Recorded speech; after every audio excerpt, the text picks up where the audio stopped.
அனைவருக்கும் வணக்கம். இன்று டிசம்பர் 5ஆம் தேதி என்னென்ன பங்கு சந்தையில் தகவல் சொல்லியிருக்காங்கிறத பார்த்தலாம். வழக்கமான டிஸ்க்ளைமர் தான். நம்ம சேனல் முழுக்க ஒரு இன்ஃபர்மேஷன் ஷேரிங் சேனல். தமிழில் சொல்லணும்னா தகவல் பரிமாற்ற சேனல். ஸோ நம்ம சொல்கிறது எல்லாமே தகவல் பரிமாற்றம் தான். அது முழுக்க இன்றைய தகவல் தான்.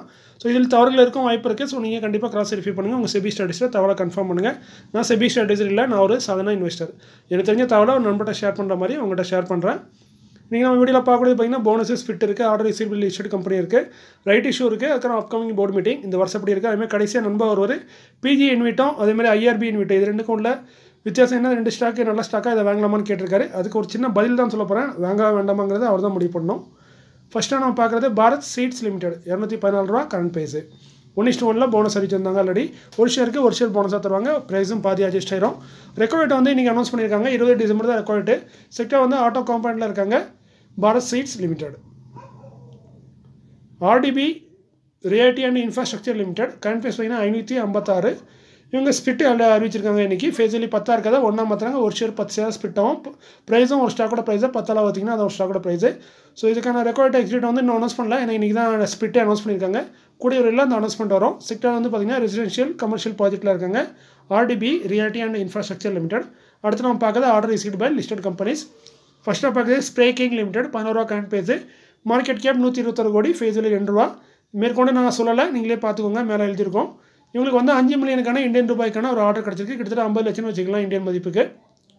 கொடுத்தது ஒரு இன்டர்நேஷனல் கம்பெனி கிரீன் மெட்டல் எப்செட் கோ, அந்த கம்பெனி தான் இந்த ஆர்டர் கொடுத்துருக்காங்க. அடுத்து நம்ம பார்க்குறது AB cot spin India limited 430 ரூபா current price, SME category.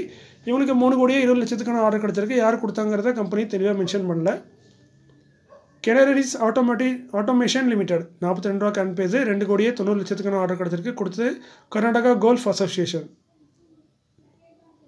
Master trust limited 177 ரூபா கரண்ட் ப்ரைஸு, 10 கோடியே 1 லட்சத்துக்கான ஆர்டர். கொடுத்தது இந்தியன் எலக்ட்ரிக்கல் கம்பெனின்னு சொல்லியிருக்காங்க. பேர் யாருங்கிறத மென்ஷன் பண்ணல, வெறும் செக்டர் மட்டும் சொல்லியிருக்காங்க. Abha powers and steel limited current price 74, SME category. இவங்களுக்கு 6 கோடிக்கான ஆர்டர் கிடச்சிருக்கு. கொடுத்தது Indian railway. Techera engineering India limited 206 ரூபா கரண்ட் ப்ரைஸு, எஸ்எம்இ கேட்டகரி. 3 கோடியே 95 லட்சத்துக்கான ஆர்டர் கிடச்சிருக்கு. Tata advanced system limited Vadodara, இவங்க தான் இந்த ஆர்டர் கொடுத்துருக்காங்க. Gayatri rubbers and chemicals limited 452, SME category. இவங்களுக்கு 34 லட்சத்துக்கான ஒரு ஆர்டர் கிடச்சிருக்கு. இது வந்து ஒரு ஸ்மார்ட் மீட்டர் இண்டஸ்ட்ரியல் செக்டர் சேர்ந்த ஒரு கம்பெனின்னு சொல்லியிருக்காங்க. கொடுத்தது டெம்போ குளோபல் இண்டஸ்ட்ரீஸ் லிமிடெட் 753 ரூபா கரண்ட் ப்ரைஸு, 52 கோடியே 90 லட்சத்துக்கான ஆர்டர் கிடச்சிருக்கு. கொடுத்தது டொமஸ்டிக் ஆர்கனைசேஷன் சொல்லியிருக்காங்க. டெம்போ குளோபல் நேற்று கூட ஒரு ஆர்டர் கிடச்ச மாதிரி தெரியுது இந்த கம்பெனிக்கு. இன்றைக்கி இன்னொரு ஆர்டர் கிடச்சிருக்கு. மெஹாய் டெக்னாலஜிஸ் லிமிடெட் 204 ரூபா கரண்ட் ப்ரைஸு, 16 கோடியே 24 லட்சத்துக்கான ஆர்டர் கிடச்சிருக்கு. கொடுத்தது leap frog engineering service limited. NBCC India limited current price பார்த்தீங்கன்னா 103, 599 கோடியே 35 லட்சத்துக்கான ஆர்டர். கொடுத்தது யாருன்னு பார்த்தீங்கன்னா நேஷனல் ஹெல்த் மிஷன் மகாராஷ்டிரா. அடுத்து பார்த்தீங்கன்னா இந்த ரைட் இஷ்யூ கோஷார் இந்தியா லிமிடெட் கரண்ட் ப்ரைஸ் பார்த்தீங்கன்னா 3 ரூபா 81 பைசா. ஒரு பெனி ஸ்டாக்னு தெரியுது ப்ரைஸை பார்த்தாலே. கிட்டத்தட்ட 42 கோடியே 82 லட்சம் ஷேர் வந்து ரைட் இஷ்யூவில் கொடுக்க போகிறாங்க. இதன் மூலம் மார்க்கெட்லேருந்து 48 கோடியே 81 லட்சம் மார்க்கெட்லேருந்து கலெக்ஷன் பண்ண போகிறாங்க, ஃபண்ட் ரைஸ் பண்ண போகிறாங்க. ரைட் இஷ்யூட ப்ரைஸ் பார்த்திங்கன்னா 1 ரூபா 14 பைசா. ஸோ கரண்ட் ப்ரைஸ் பார்க்கும்போது ரொம்ப சீப்பாக தான் இருக்குது. இல்லை 1 ரூபா ஃபேஸ் வேல்யூ, 14 பைசாங்கிறது ப்ரீமியம். ரெக்கார்ட் டேட் வந்து 11 டிசம்பர். அது வரைக்கும் யாரெல்லாம் ஹோல்ட் பண்ணிங்களோ அவங்களுக்கு வந்து இந்த ஆர்இ ஷேர் வந்து கிடைக்கும். இந்த ஆர்இ ஷேர் ரேஷியோ பார்த்திங்கன்னா 8:1, அதாவது நம்ம ஒரு ஷேர் வச்சுருந்தா 8 ஷேர் நம்மளுக்கு ஆர்இ ஷேர் கிடைக்கும். ஸோ நம்ம அப்ளை பண்ணி அதை நார்மல் ஷேராக கன்வெர்ட் பண்ணலாம். ரைட் இஷ்யூ ஓப்பன் ஆகுது 20 டிசம்பரில் ஓப்பன் ஆகுது, க்ளோஸ் ஆகுது 17 ஜனவரியில் க்ளோஸ் ஆகுது. ஸோ 20 டிசம்பரில் ஓப்பன் ஆகி 17 ஜனவரி வரைக்கும் இந்த ரைட் இஷ்யூ ஓப்பனாக இருக்கும். நம்ம இதுக்கு இடைப்பட்ட காலத்தில் ரைட் இஷ்யூ நம்ம மாற்றிக்கலாம். But on market initiation last date வந்து இன்னும் அனௌன்ஸ் பண்ணல. மேபி இன்னும் சில நாட்களுக்கு அப்புறம் அனௌன்ஸ் பண்ணலாம். பட் இப்போதைக்கு அனௌன்ஸ் பண்ணல. ஸோ இந்த ஸ்டாக் நீங்கள் ஹோல்ட் பண்ணிங்கன்னா ரைட் இஷ்யூவாக ஒன்று பார்ட்டிசிபேட் பண்ணுங்கள், இல்லை உங்கள் ஆர்இ ஷேரை செல் பண்ணுங்கள். அடுத்து நம்ம பார்க்குறது upcoming board of directors meeting may consider. அதில் ஃபஸ்ட்டாக பார்க்குறது சச்சேதா மெட்டல்ஸ் லிமிடெட் 4 ரூபா 27 பைசா, ஒரு பெனி ஸ்டாக்னு நினைக்கிறேன். 10 டிசம்பரில் போர்ட் மீட்டிங் வச்சுருக்காங்க. அந்த போர்ட் மீட்டிங்கில் டிவிடெண்ட் கொடுத்து முடிப்போம்னு சொல்கிறாங்க. டிவிடெண்ட் அறிவிக்கப்பட்டாலும் அதுக்கான ரெக்கார்ட் வந்து 17 டிசம்பர்னு சொல்லியிருக்காங்க கம்பெனி. செக்டர் வந்து அலுமினியமில் இருக்காங்க. சாரி, ரெக்கார்ட் டேட் இவங்க தான் அனௌன்ஸ் பண்ணல. இதில் நான் தப்பாக மென்ஷன் பண்ணியிருக்கேன் அப்படின்னு தான் நினைக்கிறேன். ரெக்கார்ட் டேட் அனௌன்ஸ் பண்ணல. ஸோ 10 டிசம்பரில் போர்ட் மீட்டிங் இருக்குது. அன்றைக்கி வந்து டிவிடெண்ட் கொடுத்து முடிப்போம்னு சொல்லியிருக்காங்க. டிவிடெண்ட் பார்த்தீங்கன்னா பெருசாக டிவிடெண்ட் தரதுக்கு வாய்ப்பு இல்லை. ஆல்ரெடி பார்த்தீங்கன்னா 25 பைசா தான் டிவிடெண்ட் கொடுத்துருக்காங்க. பட் இப்போ 1:5 ஸ்பிட்டும் கொடுத்துருக்காங்க. ஸோ மேற்கொண்டு பார்த்தீங்கன்னா 5 பைசா 10 பைசா இந்த ரேஞ்சில் டிவிடெண்ட் கொடுக்க வாய்ப்பு இருக்குது. ஸோ பொறுத்திருந்து பார்க்கலாம். செக்டர் வந்து அலுமினியமில் இருக்காங்க. Sacheta metals limited. Steel city securities limited current price 113. இவங்க 11 டிசம்பரில் போர்டு மீட்டிங் இருக்குது. அந்த போர்டு மீட்டிங்கில் டிவிடெண்ட் கொடுத்து முடிவுப்போன்னு சொல்கிறாங்க. செக்டர் அப்படின்னா ஸ்டாக் புரோக்கிங் அண்ட் அலர்ட்ஸில் இருக்காங்க. வருஷத்துக்கு ₹1 3 ரூபாயிலேருந்து ₹4 டிவிடெண்ட் கொடுக்கக்கூடிய 3 ரூபா டிவிடெண்ட் தரக்கூடிய ஒரு கம்பெனி. அதாவது ஒரு இதுலேயும் ஒரு ரூபா டிவிடெண்ட் தருவாங்க. ஸோ மேற்கொண்டு ₹1 தரதுக்கான வாய்ப்புகள் அதிகமாக இருக்குது steel city securities. Thinkink pictures limited current price பார்த்தீங்கன்னா ₹1.77 ஒரு பென்னி ஸ்டாக்கு. ரொம்ப ரிஸ்க்கான ஸ்டாக்கு. 16 டிசம்பரில் போர்டு மீட்டிங் வச்சுருக்காங்க. அந்த போர்டு மீட்டிங்கில் என்ன செய்ய போகிறாங்கிறத அவங்களே சொல்லியிருக்காங்க. 2:1 போனஸ் தரலாம்னு சொல்லியிருக்காங்க. பட் ரேஷியோ வந்து மென்ஷன் பண்ணும்போது கொஞ்சம் தப்பாக மென்ஷன் பண்ணியிருக்காங்க. அவங்க மென்ஷன் பண்ணது 1:2ன்னு மென்ஷன் பண்ணிவிட்டு அதாவது நாங்கள் 2 ஷேர் போனஸ் தருவோம் 1 ஷேர் வச்சுருந்தா அப்படின்னு ரைட்டிங்கில் கொடுத்துருக்காங்க.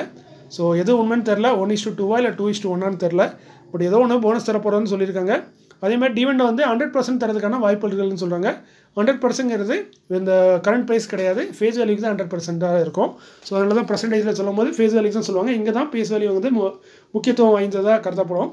ஸோ ₹1 ஃபேஸ் வேல்யூவாக இருக்குது. ஸோ 100%னா ₹1 ஃபேஸ் டிவிடெண்ட் தரதுக்கான வாய்ப்புகள் இருக்க மாதிரி சொல்லியிருக்காங்க. பட் இது வந்து ஆசை காட்டி மோசம் பண்ணுற மாதிரி கூட பண்ணலாம். இதுக்கு முன்னாடி ஒரு கம்பெனி இந்த மாதிரி பண்ணியிருக்கு, IFL என்டர்பிரைசஸ்னு ஒரு கம்பெனி. இப்படி தான் நாங்களும் டிவிடெண்ட் வந்து 100% தருவோம்னு. அப்போ வந்து ஸ்டாக்கோட ஃபேஸ் வேல்யூ ₹1 தான். ஸோ 100% ஃபேஸ் வேல்யூ டிவிடெண்ட் தரதுக்கும் போனஸ் தரதுக்கும் வாய்ப்பு இருக்குன்னு சொல்லிட்டு கடைசியில் பார்த்தீங்கன்னா டிவிடெண்ட் தர முடியாது, போனஸ் வேணால் 10 ஷேர் வச்சுருந்தீங்கன்னா 1 ஷேர் போனஸ் தரோங்கிற மாதிரி சொல்லி முடிச்சிட்டாங்க. ஸோ இந்த கம்பெனி அந்த மாதிரி பண்ணலாம். இது ஆசை காட்டி மோசம் செய்கிற மாதிரி இருக்கும். பட் இதை வந்து செபிலாம் ஆக்ஷன் எடுக்க முடியாது. போர்ட் ஆஃப் டைரக்டர் நாங்கள் கொடுக்க வாய்ப்பு இருக்குன்னு சொல்கிறாங்க. கடைசியில் இல்லை முடியாதுன்னு சொல்லி மறுத்துருவாங்க. ஸோ இதெல்லாம் ஒன்றும் சொல்கிறதுக்கு இல்லை. ஸோ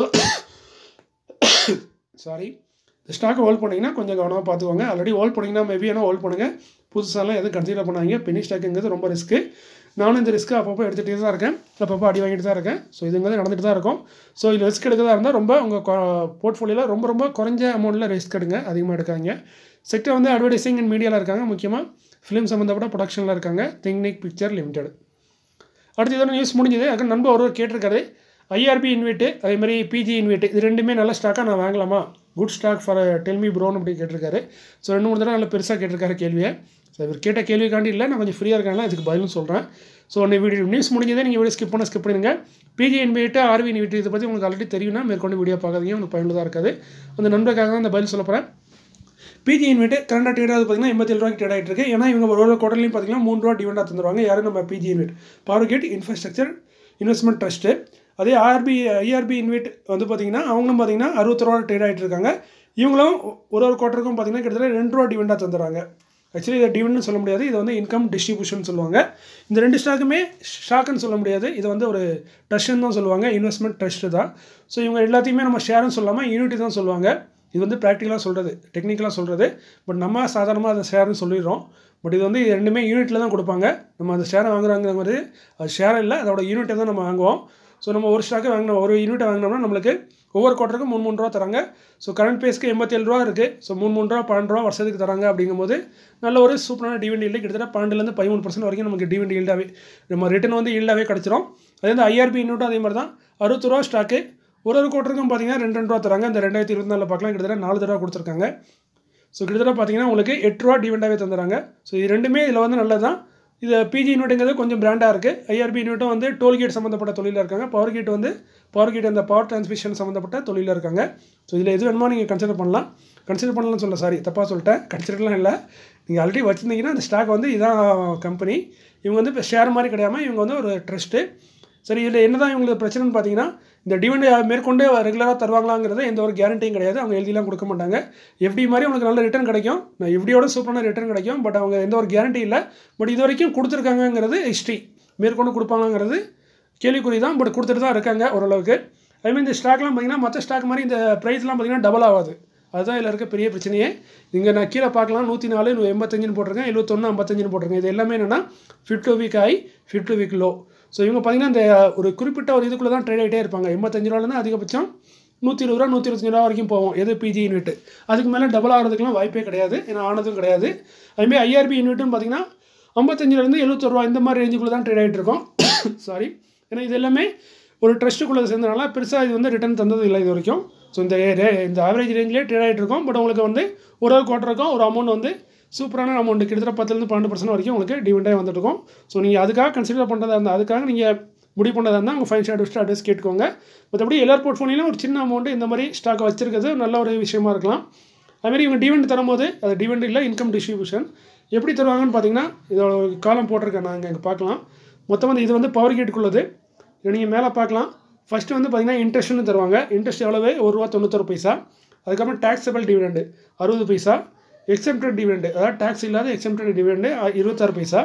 அதுமாதிரி எஸ்பிவி அப்படின்னு சொல்லி கொடுத்துருப்பாங்க. ரீபேமெண்ட் ஆஃப் எஸ்பிவியை வந்து 22 பைசா. அதுமாதிரி ட்ரெஷரர் இன்கம்னு சொல்லி 1 பைசா தராங்க. டோட்டலாக பார்த்தீங்கன்னா ₹3 உங்களுக்கு தராங்க. ஸோ ₹3 அவங்க முழுசாக தருவாங்கன்னா தரமாட்டாங்க. அதில் டிடிஎஸ் கட் பண்ணுவாங்க.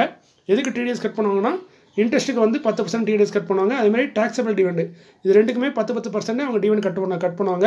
ஸோ இப்போ நீங்கள் ஒரு ஸ்டாக் ஒரு ஷேர் ஒரு யூனிட் வச்சுருக்கீங்கன்னா ₹3 பதில் உங்களுக்கு வந்து ₹2.75 தான் உங்கள் அக்கௌண்ட்டில் கிரெடிட் ஆகும். இந்த 75 பைசா வந்து டிடிஎஸில் போயிடும். ஸோ டிடிஎஸ்ங்கிறது லாஸ் கிடையாது. நீங்கள் ஐடி இன்கம் ஃபைல் பண்ணும்போது உங்களோட ஸ்லாப் கம்மியாக இருந்தால் நீங்கள் அதை ரிட்டர்ன் வாங்கிக்கலாம். இல்லை உங்களுக்கு டேக்ஸ் பே பண்ண வேண்டியதுன்னா அதில் நீங்கள் அட்ஜஸ்ட் பண்ணிக்கலாம். ஸோ டிடிஎஸ்ங்கிறது ஃபஸ்ட்டே உங்கள் பேமெண்ட்டில் வந்து கட் பண்ணி கொடுத்துருவாங்க. ஸோ வழக்கமாக நீங்கள் ஷேர் வச்சுருந்தீங்கன்னா 5000 ஒரு வருஷத்தில் நீங்கள் 5000க்கு மேலே டிவிடெண்ட் வாங்கினா தான் அது கட் பண்ணுவாங்க டிடிஎஸ் ஷேரை பொறுத்த வரைக்கும். பட் இதை பொறுத்த வரைக்கும் நீங்கள் ஒரே ஒரு ஷேரு இல்லை ஒரே ஒரு யூனிட் வச்சுருந்தா கூட உங்களுக்கு வந்து ₹3 தரும்போது அதில் வந்து டிடிஎஸ் பிடிச்சி தான் தருவாங்கன்னு நினைக்கிறேன். இதை நீங்கள் எதுக்கு ஒரு தடவை கன்ஃபார்ம் பண்ணிக்கோங்க. ஸோ இதுதான் இதில் உள்ள வித்தியாசம். இந்த டிடிஎஸ்ங்கிறது இப்போ எனக்கு பார்த்தீங்கன்னா ஆக்சுவலாக ₹1401 வரணும். பட் என் அக்கௌண்ட்டுக்கு வந்தது ₹1282 தான். இந்த ₹119ங்கிறது கிட்டத்தட்ட டிடிஎஸ்கே போயிட்டு. ஸோ அது வந்து எனக்கு வந்து நான் ஐடி ஃபைல் பண்ணும்போது எனக்கு அந்த ₹119 கிடச்சிரும். நான் பே பண்ண வேண்டியது இருந்தால் மைனஸ் பண்ணலாம். பே பண்ண வேண்டியதுன்னா அவங்க ரிட்டனை கொடுத்துருவாங்க. ஸோ ஐடி ஃபைல் பண்ணவங்களுக்கு இது பெஸ்ட்டாக இருக்கும். மற்றபடி ₹2.75 கொடுத்தா கூட அது நல்ல ஒரு இன்கம் தான் சொல்லணும் என்னை பொறுத்த வரைக்கும். ஸோ இதெல்லாம் தெரிஞ்சுக்கோங்க. அது வந்து ஷேர் கிடையாது, அது ஒரு யூனிட்டு. ஸோ ஒரு ஃபிக்ஸடாக ஒரு இன்கம் வந்துகிட்டே இருக்கும். பட் ப்ரைஸ் அப்ரிஷியேஷன் பெருசாக நடக்காது. இதுதான் இதில் இருக்க மைனஸ் பாயிண்ட்டு. இதெல்லாம் தெரிஞ்சு உங்கள் ஃபைனான்ஸ் அட்வைஸ் கேட்டுக்கோங்க. ஸோ இன்றைக்கி நான் சொன்னது கொஞ்சம் உங்களுக்கு பயனுள்ளதாக இருக்கும்னு நம்புகிறேன். மீண்டும் ஒரு நல்ல காணொளியில் உங்களை சந்திக்கிறேன். நன்றி, வணக்கம்.